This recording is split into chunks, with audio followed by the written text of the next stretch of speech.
Welcome everyone, Christine here with my review of Cyberpunk 2077 Phantom Liberty expansion, the only expansion that's going to come out for the game as CDPR has decided to move on with other projects. So it's not just the end of 2077, it's also the end of Red Engine, which CDPR has spent well over a decade at this point developing, maybe even a decade and a half when you're accounting for how long it took them to develop Witcher 2.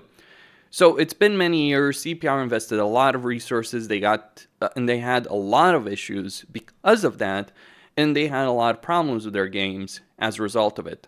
Like you look back at Witcher 2, they almost bankrupted their company to make that game in the first place. Well, there were issues with the Witcher 1 remake or the Witcher 1 on consoles when they attempted to do that back then. Then there were issues, graphical issues, the visual downgrade with Witcher 3, and then the myriad of issues that they encountered with Cyberpunk 2077 at launch. Now, is Cyberpunk 2077 a great game to play right now with patch 2.0? Well, the combat gameplay is much improved. The balance of the game is much improved. It's still not in a great state, but it is certainly playable. But here's the thing, and this is why I dislike it when Wikipedia pages feel like reading propaganda, because the issues of Cyberpunk were not just down to graphics. It wasn't just down to bugs and glitches. It had poor mission design. It has a really questionable story or questionable story decisions in terms of how they build everything up. So there's still a lot of issues. Phantom Liberty is a much improved version of the game. In fact, if the story quality, the mission design, the gameplay that we got with Phantom Liberty had been there at launch, it would have been a far superior title. Would it have deserved a Game of the Year award? That's a discussion for another time, but certainly would have done far better instead of the major controversy that we got as a result of the poor launch of the game. So Phantom Liberty is a much superior product. I'm just gonna say that from the very beginning, and yes, I will be discussing spoilers in this video about what happens in Phantom Liberty. But here's a question I want to answer from the very beginning over here. Is it worth playing Phantom Liberty? Well, if you already own the game, absolutely.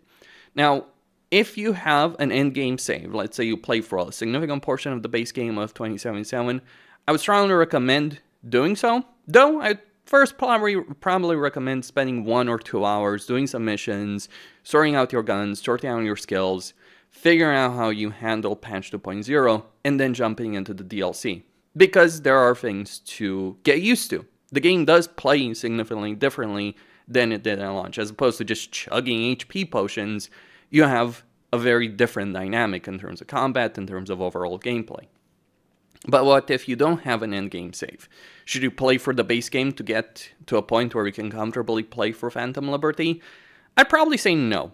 I would instead recommend that if you only play, let's say you bought the game, you only play maybe a couple of hours, maybe even less than that, that you don't bother trying to play through the base game. You can use a pre-made character for the sake of the DLC, and especially the DLC, or you could get the save game from someone online who has already sorted these things out.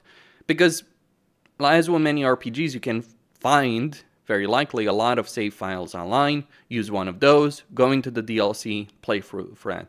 Now, the choices you make in the base game don't really matter all that much in the DLC. There's a couple of things. Your relationship with Johnny is the most important one, I'd argue. Everything else, not necessarily so significant. Yes, there's some conversations with your friends, with your romance options, but that's about it. There's no requirement to play through the main story in order to get pretty much the full experience, with the exception of having a good relationship with Johnny. Though I personally didn't, because I made the poor decisions in the main story. I hated how that was handled. They didn't fix that in Phantom Liberty. If there's anything I would criticize them for heavily, is instead of giving us an opportunity throughout the DLC, throughout the expansion, to improve our relationship with Johnny, to become friends, they didn't take it. Instead, it just comes down to, 1 or 2 decisions in the main story that determine your relationship with Johnny Silverhand. And that is an annoying situation, especially as you do get to spend a significant amount of time dealing with Johnny in the expansion. So that's one thing. So if you own the game, you've only played a couple of hours, either start with the pre-main character. I would recommend that far less than using an already existing save. If you're starting a pre-made character, don't play on the highest difficulty. It isn't going to be a great experience, I think. It's going to be brutal. What if you don't own Cyberpunk 2077, right? You decide not to buy it, but you're hearing a lot of good things about the expansion. You might want to check it out. Well, if you can get Cyberpunk 2077 for very cheap, perhaps so, but I think it is a hard sell to pay, say, $60, $30 on the base game, $30 on the expansion in order to just experience the expansion.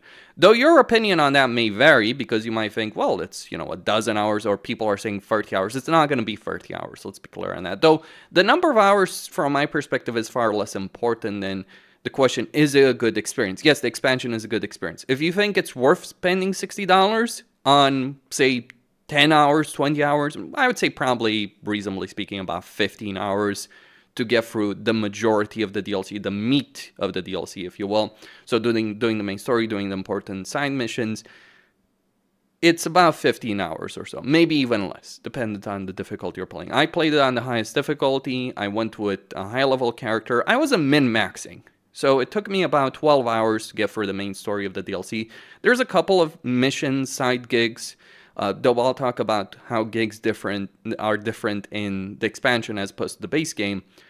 But it took me about a dozen hours. And I didn't just do the main story, right? I explored, I did other things as well. I think if I was doing basically everything that was worth doing in the expansion, it would probably be about 15 hours. Maybe you could stretch it out to 20, certainly not 30. And I don't think that's necessarily important. But whether or not you think it's worth paying for a base game just to experience an expansion, considering the base game still isn't great, that's up to you, really. I personally recommend it. Now, why do I think the base game is not that great? Even so, I mean, isn't it much improved? Yes, it runs better, the gameplay is better, the combat is better. But here's the problem. The base game suffers from two major issues that would require a complete overhaul or a complete remake of the game as a whole. It has really poor mission design and a lot of missions in the base game. In fact, a lot of missions are just pathetic, like the side gigs, the side quests. Like, there's some missions that are really interesting in the base game, sure. But there's a lot of missions in the base game that aren't so interesting, so compelling. Like, the gigs in the base game are pathetic, especially in comparison to Phantom Liberty. The vast majority of them, some of them can be interesting, but the vast majority aren't that great. The grinding that's in the base game, that's still not great. A lot of the things you do in the base game still aren't that great. So the base game is not worth it still. The story is a mess as well, and remains a mess in the base game. It's still not in a great position. Now, I'm not sure how the CDPR writers feel about that, but I'm going to say it outright. I think they did a piss poor job with the story in the main game. And honestly, I think, like, when I'm looking at some of the decisions, especially in the ending or the epilogue, if you will, of Phantom Liberty, you can really feel like the frustration of, like at least this is how I'm reading it. I think that the developers are a bit salty, if you will, over the fact, why didn't people like our story? Well, it wasn't really a great story, really. The ending was horrible. The way how you got to that ending was not great. Sure, a couple of characters, Judy, Panam, all that, Carrie, great characters. River, less so. A couple of good characters, but a couple of good characters do not make a good story. And that was the problem of the base game of Cyberpunk 2077. That hasn't changed. It won't change. You gotta accept that. Now, I'm not saying it's not completely terrible. It's not completely terrible. It is okay enough, but I'll be honest, for me, it was a slog the first time, and I have no intention of ever replaying the base game of 2077 ever again. I might play for the DLC again, or portions of the DLC or the expansion again, because I think it is vastly superior in every way that counts, which is what you'd expect from an expansion, to be clear. And that is a good thing, that they did take a lot of the lessons, that they learned a lot of lessons from the base game, but the base game still remains a mess. So that it would be my answer on whether or not it's worth playing. Reminds me how in Witcher 3 Hearts of Stone is the vastly superior experience. So I would say the base game experience of Witcher 3 is significantly better than what we got in 2077. But then again, I don't really care about Cyberpunk all that much, at least in video game form, to be clear. Like, yeah, Blade Runner, for instance, is one of my favorite movies. But I think like the way video game developers have handled Cyberpunk, including CDPR, well, that leaves a lot to be desired. There's just a lot of issues, but maybe a topic for another time. So let's talk about the expansion, the DLC itself. So to talk about the expansion in itself, well, let's talk about combat gameplay. There will be spoilers in every single section because I don't think you can talk really about combat and gameplay without going into the story missions.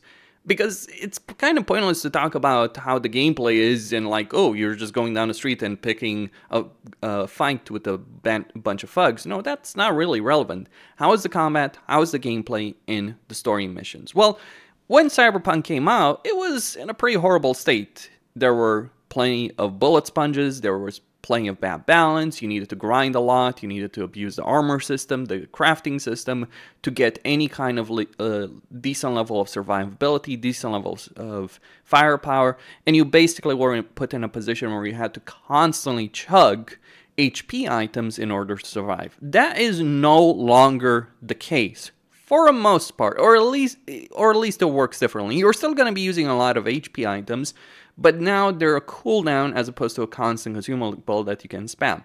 And your survivability is much increased. I didn't play the game with a min-max build.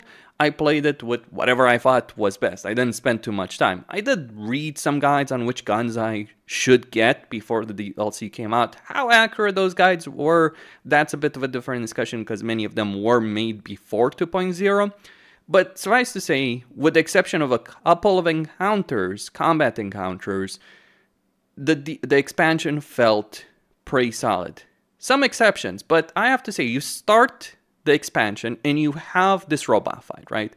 It's a combat bot. It's a military-grade combat bot.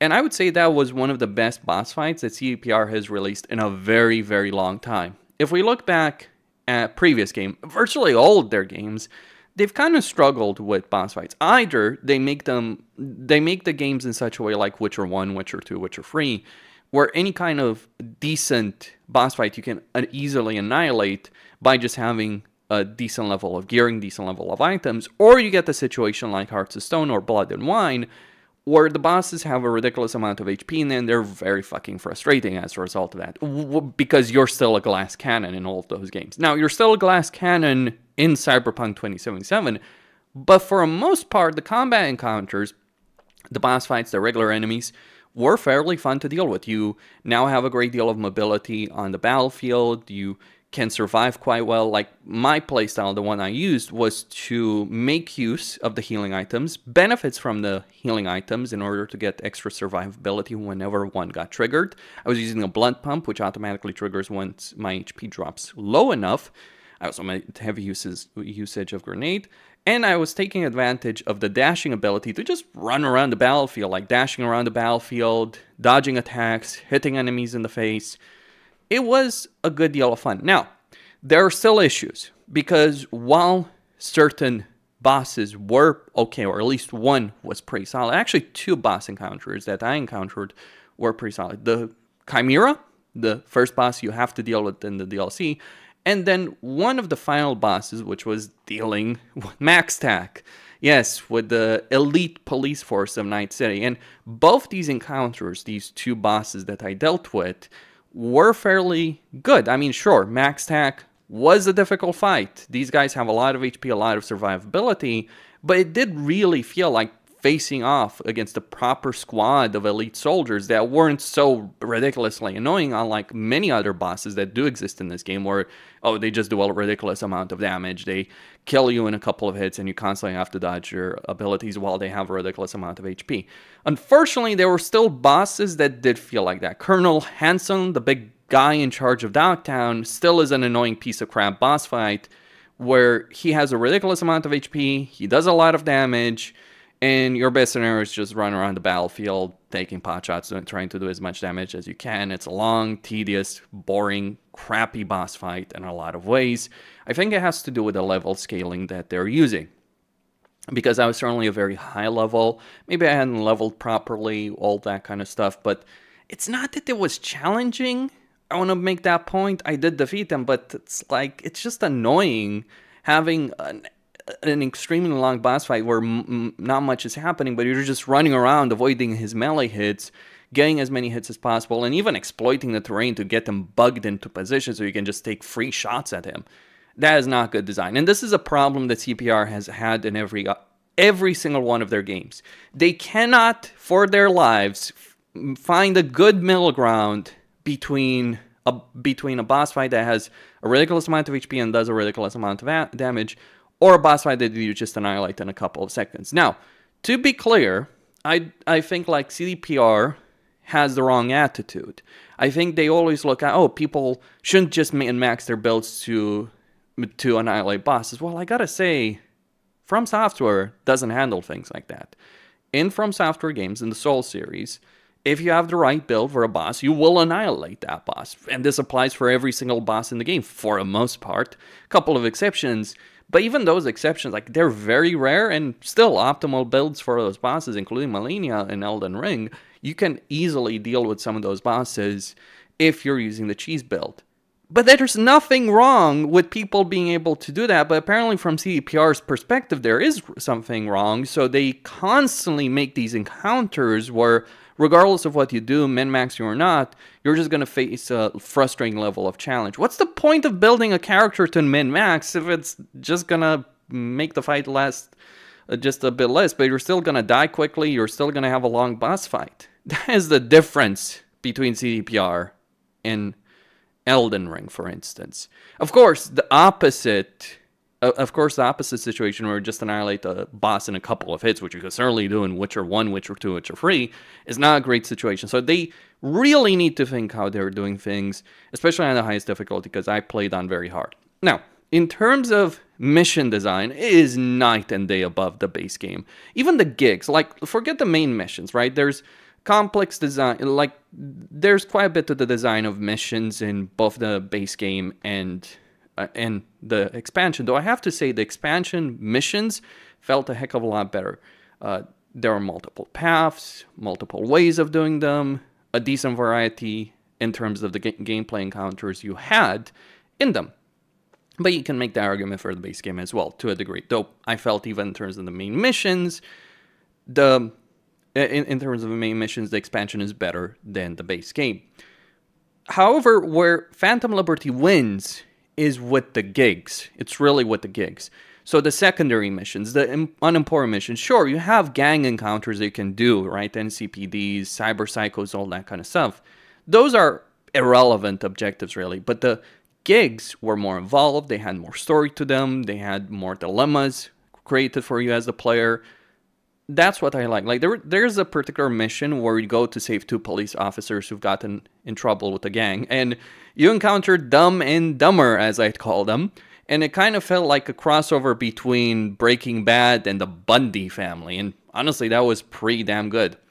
And as for main story missions, well, down the path I went, where I chose to go read, the final mission kind of just like, ooh, this is Alien Isolation. This is trying to be Alien Isolation, where you have an invincible enemy that you have to avoid. You have to do various objectives. You have to hack various consoles, various computers, find a path forward. Even though there wasn't necessarily a lot of combat there, or any combat at all, because you were trying to run and hide from this enemy, it felt pretty good to have that kind of horror atmosphere. What is the System Shock, Alien Isolation crossover between the two of them? I would say it kind of felt annoying how in many missions, main story missions in particular, there were times where the game is like, let's not go in guns blazing, or if you went guns blazing, you were treated as if it was a bad idea. Meanwhile, I'm walking around with an arsenal strong enough to take down an armored division, and the game is trying to tell me, oh, you can't just go in guns blazing. I'm like, yes, I can. I have, and I will. And that's what I did. And clearly, that's not how some of these missions were meant to be done. It was kind of a bit something that took me out of that final mission, despite the great atmosphere and what they were trying to do. What took me out of that mission is like, you create a gameplay, right? Combat scenarios, boss fights, where in order to deal with those boss fights, to deal with some of these encounters, you have to gear up like you're going to deal with an armored division. You have that firepower. You've dealt with it. And then it's like, oh, there's an invincible enemy that you can't defeat. It's like, I'm sorry, that is bullshit. That's the difference between something like 2077 and something like Alien Isolation. In Alien Isolation, you know you can't kill the alien. And you know, regardless of the firepower that you have, that you wouldn't be able to kill the alien. But, oh, here's an invincible robot. Never mind that you deal with other robots, including much scarier ones. Like, it's kind of something that takes you on the moment. Like, early in the expansion, you deal with a very powerful robot and you destroy it with guns. And then it's like, oh, at the end of it, we have this invincible robot. I'm like, this is nonsensical. I'm sorry, CDPR. I appreciate what they're trying to do. Don't get me wrong. But the way they handled it was not great. But I want to point this out. For these issues, it was still a very decent experience, with the exception of a couple of bullet sponge enemies, some of the elites you deal with, even from the very first mission, a couple of the bosses that do exist. With some of those exceptions, for the most part, it was a fairly solid and entertaining experience. Kind of ruined by some of the decisions they make. Like, it's just this impression that I have that the people designing or balancing the game feel that, or they're obsessed with this idea that every boss has to be challenging, regardless of player skill, regardless of how much gear the player has. I'm gonna say it: if a player is going into an area with a max level build, min-max build, high level guns, they should obliterate everything in their path. But apparently that's something CDPR wants to avoid. I understand that there should be a level of challenge, but what's the point in putting all the effort? Or because what then gets created is the situation where it feels like doing all that, which takes time, effort, energy, figuring it out, just feels like a barrier to entry, as opposed to, you know, feeling something very rewarding and exciting to do. And I really, really hope they avoid this going forward. Considering how they've treated things in the past with every single game, I would say I wouldn't get my hopes up that CPR would learn this lesson. Let's move on to story. In terms of the story, you get contacted by Songbird at a certain point in the main story of the base game, by which point V is already dying. Well, he's already dying after the prologue section, but regardless, he doesn't have a lot of time left, or she doesn't have a lot of time left. So you are told to go to the entrance of Dogtown with Songbird, promising that she has a cure for you. Now, what she reveals is that Space Force One, carrying the president of the new United States, as it's called in the universe, Space Force One is about to crash in Dogtown. It's been hacked. It's going to land in Dogtown, and then as it approaches, anti-air missiles hit it, take it out, crash lands, and you are there to rescue President Myers. You do so. But then things get a bit complicated, because then you have to get Myers out. Now, I did like this section from a gameplay standpoint, for a narrative standpoint. Myers, well, I kept thinking about the quote from Achilles in Troy. Imagine a king that fights his own battles. Well, Myers is quite capable of fighting her own battles. So from a gameplay standpoint, from story standpoint, I quite like this section as you're trying to escape Colonel Hansen's goons. And with Colonel Hansen, I was reminded of Apocalypse Now in more than a few ways. Pretty sure that was deliberate by CD Projekt Red. So either way, you rescue Myers, you get her to a safe house, and then you get access to Dogtown. You are told to contact Reed, which you do so. You contact Reed, he gets Myers out. But Myers wants you to find Songbird, who was with her on Space Force One, and has now been captured by Colonel Hansen. Captured in strong quotation marks, because you will quickly discover that everything that's happened has been engineered by Songbird, minus Colonel Hansen using his anti-air defenses to shoot down Space Force One, which wasn't part of the plan. And then you are left with a quest to get Songbird out. Basically, Myers will help you out, and the NUSA will help you out if you rescue Songbird, and besides, the cure is something that Colonel Hansen has that Songbird herself was looking to get access to, because she herself is dying, though for a different reason. Whereas V is dying because of the relic in his head and Johnny's presence in his head altering his body, Songbird is dying because of her interactions with the Black Hole, something that she was apparently pushed to do by President Myers. So President Myers isn't an angel. She is a leader, with all the good and all the bad that comes with that. I was certainly impressed by her in the prologue, the expansion, or the intersection of the expansion, but there will be plenty of reasons to dislike Myers that will be revealed later throughout the expansion. So, you hatch a plot to rescue Myers, together with Reed and Alex, who like Reed, is an undercover FIA agent. You can join the FIA yourself. Well, you do join the FIA. Whether or not you take that seriously or not is up to you. Now, the story isn't necessarily that significant. It's the interactions between yourself and the characters and their stories, their past, their feelings on the matter, things that have happened to them, and what they're going to do going forward. And I have to say that it made me care about these characters. Reed, Alex, Songbird, even Myers. I was invested in what was happening, even if there isn't necessarily a huge amount. I mean, it's saving Myers, saving Songbird. That's how simple it can be. But how you decide to go about that, that's a different discussion. At one point, fairly late on in the DLC and the expansion, you get the choice. Do you go with Songbird, who's basically trying to escape the NUSA for all of this, or do you go with Reed to bring her in? Keeping in mind that Songbird does lie to you from multiple points in the game. She promises you cure, but doesn't tell you that there's a couple of issues with that. And whether or not you want to trust Songbird, considering the things she does get up to, that's really the main decision, ultimately, of the expansion. Do you trust Songbird? Do you not trust Songbird? On one hand, you can really feel a great deal of sympathy for her and for her situation, because she was forced to join the NUSA pretty much against her will. She didn't want to, but she was a net runner. She pushed too hard. She got access to things she shouldn't have. She got caught, and it was either join the NUSA or get thrown in prison by Netwatch, neither of which were great options. On the other hand, Songbird is extremely selfish and is willing to get a lot of people killed to save her own skin. So she's not exactly a paragon in this entire situation. You might feel that you might want to put a bullet in her, or you can feel a great deal of sympathy. Or both. I think that's kind of the intended purpose, really. Like, you can understand her reasoning, you can sympathize with her, you can really feel for her and her situation, but at the same time, she is out of control. And she is being called a walking WMD because she is really powerful due to her interactions with the Black Wall.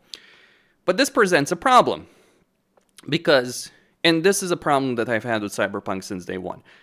I personally cannot take the universe of Cyberpunk 2077 seriously. I'm not talking about the work Mike Pondsmith has done. I'm talking here purely about CD Projekt because on one hand, you have a universe that's trying to take itself seriously, to try and explain how things are working, technology and all that, and then you get moments like these. What the hell's going on?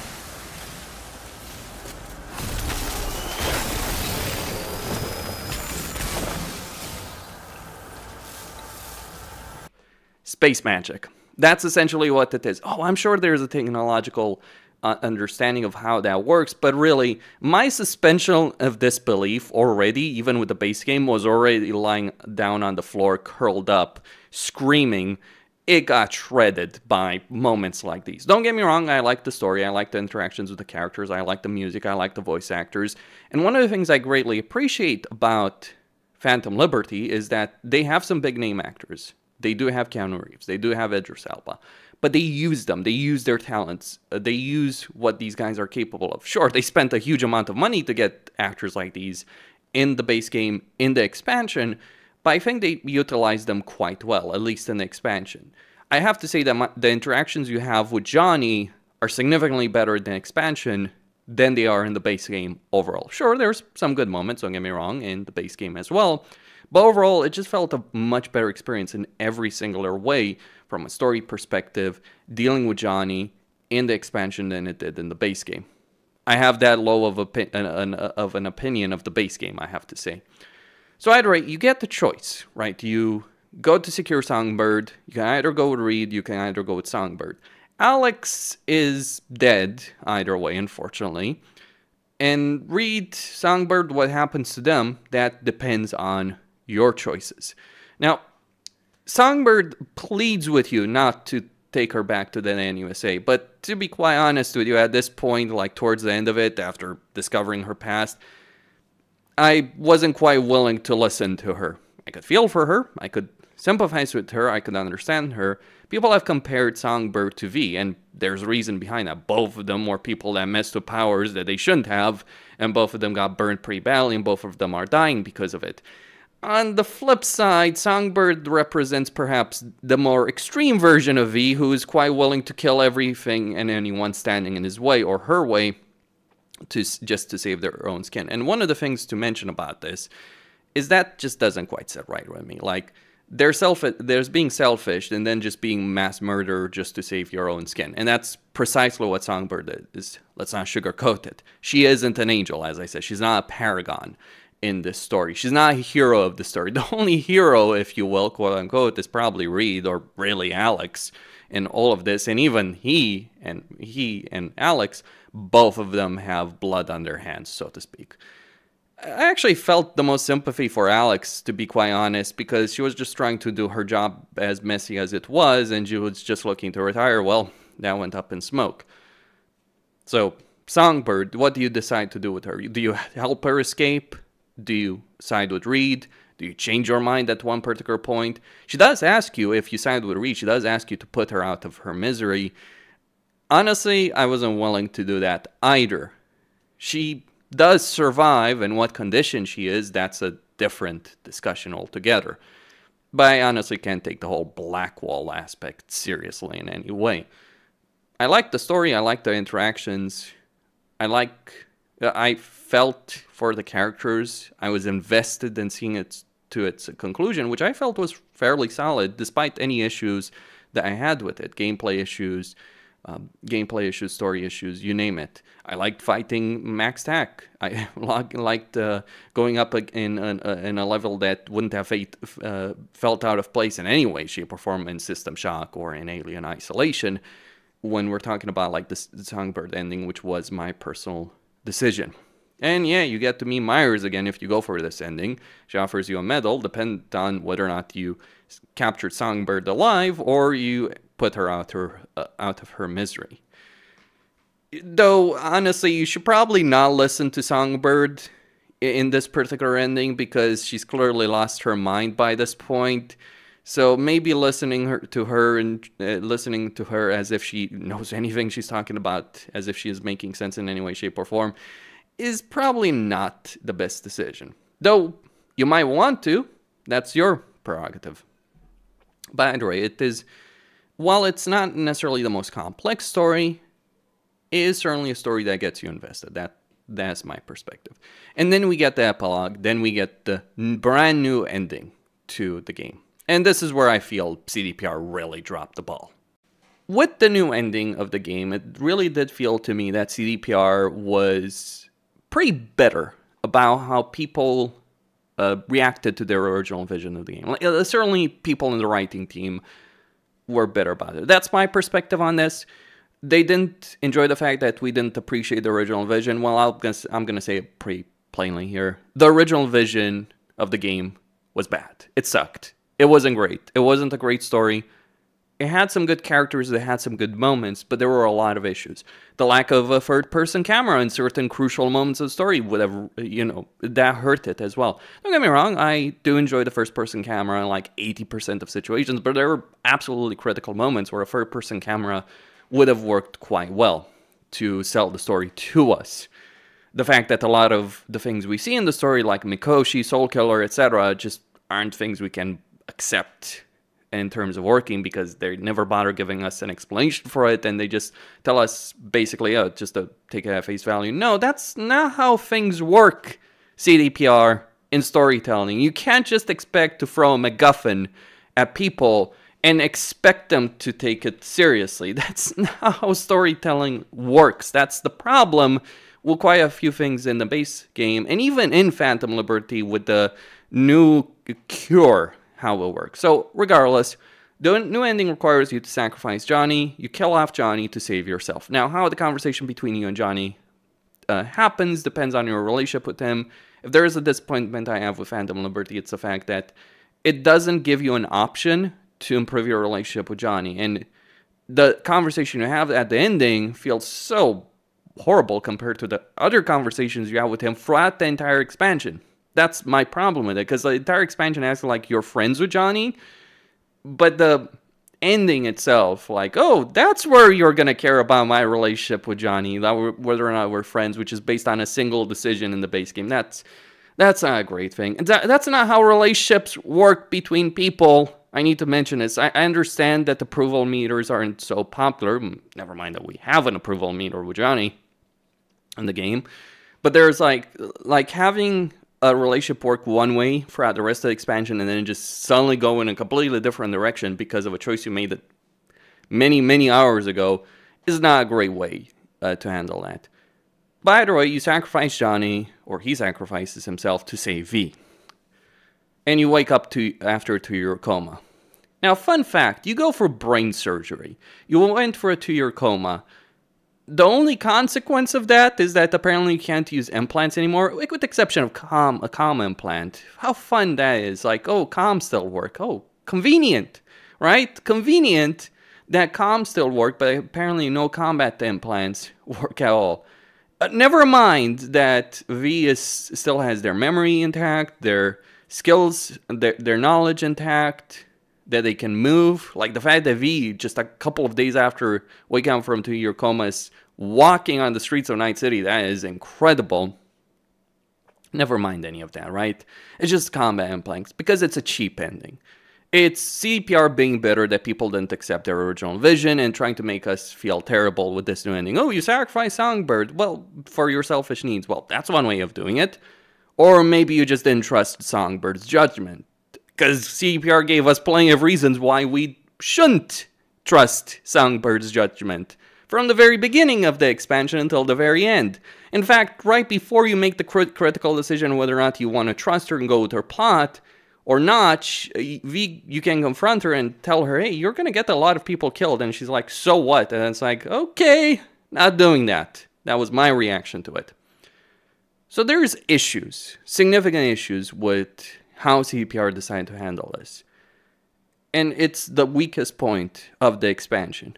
It feels to me, to an extent, and this is my perception of it, it feels to me that CDPR is just bitter. People didn't like Cyberpunk, because a lot of people didn't.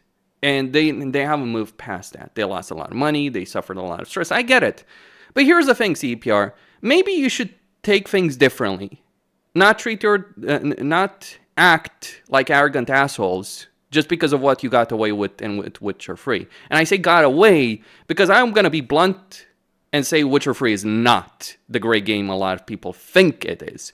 It's a great game to appear that it's a game that appears that it's great, but when you go into the minutia of it, how it was developed, how they treated their developers, the crunch, the poor treatment of developers, like you look at Glassdoor, you look back at the review CDPR was getting back when they were developing Witcher 3, you see a lot of issues.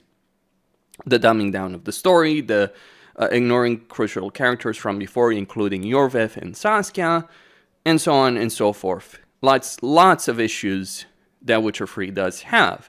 But here's the worst part about it. They succeeded with this.